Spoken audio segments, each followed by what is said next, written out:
In the bustling metropolis stood Hillside Academy, an elite private school renowned for its towering gates, ivy-covered walls, and a reputation that claimed to nurture future leaders.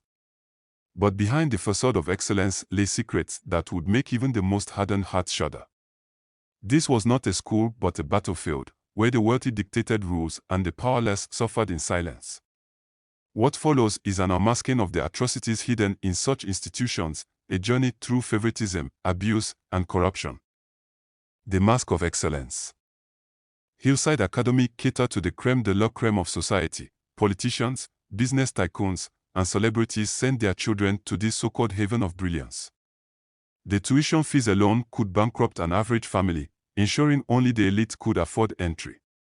But beneath the polished marble floors and gilded halls was a hierarchy that dictated every interaction. Students from families deemed influential were treated like royalty, while scholarship students, rare exceptions to the wealth rule, were treated as burdens. Teachers openly showed favoritism, ensuring that grades and opportunities were reserved for the privileged. "It's not about merit," whispered Anika, a scholarship student, to her best friend Kofi. "It's about connections. If your father can't donate a new science lab, you're invisible."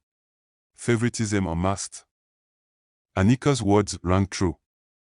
Every year, the Student Excellence Awards went to the same group of students, those whose parents were on the school's board of directors. Even sports competitions were rigged. Coaches sidelined talented but poor students to ensure the children of the rich basked in the spotlight. The favoritism extended to disciplinary matters. When Michael, the son of a senator, was caught cheating, he was let off with a warning.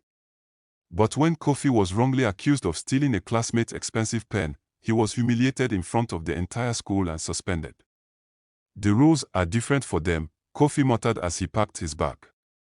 His mother, a cleaner, had begged the principal to reconsider, but her pleas fell on deaf ears. A culture of silence.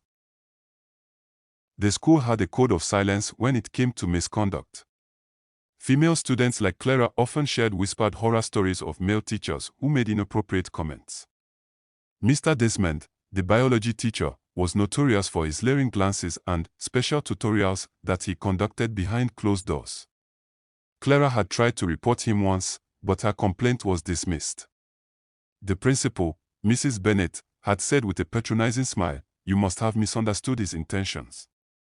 Mr. Desmond is a respected educator." The implication was clear. Clara's word, despite her affluent background, held no weight against a teacher who had served the school for over 2 decades.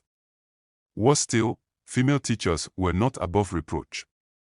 Mrs. Coker, the drama instructor, was rumored to prey on young boys. Students like Emmanuel avoided her office, sharing hushed warnings to steer clear of her audition practices. Exploitation in plain sight. The school also exploited its staff mercilessly. Non-teaching employees, janitors, kitchen staff, and security guards were paid meager wages despite the exorbitant tuition fees. Any dissent was met with swift dismissal. Parents who noticed these disparities and voiced concerns were subtly ostracized. Meanwhile, the administration funneled money into lavish events designed to impress donors. Charity auctions, gala nights, and celebrity visits were prioritized over student welfare. The library remained underfunded, and scholarships were slashed to make room for more vanity projects. The breaking point.